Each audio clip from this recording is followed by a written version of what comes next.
এভাবে যে ক্রিকেট খেলা যায় এটা কিন্তু এদেরকে না দেখলে আমরা বুঝতে পারতাম না। 15 ওভারের মধ্যে 200 রান চেস, 10 ওভারের মধ্যে 150 রান চেস, এটাকে কি বল, এটাকে কি ক্রিকেট খেলা বলে আমার মাথায় আসছে না।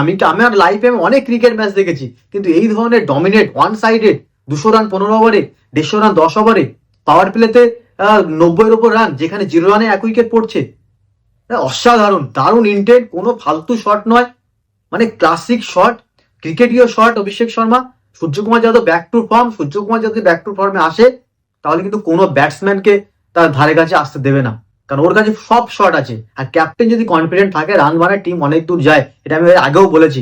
ইন্ডিয়া পুরো সলিড লাগছে, একমাত্র কম্পিটিশন হয়ে দাঁড়াবে, আগেও বলেছি এখনো বলছি, সাউথ আফ্রিকা অস্ট্রেলিয়াকে যদি তুমি হারাতে পারো, তুমি ফাইনাল বাঁধা আমাদের।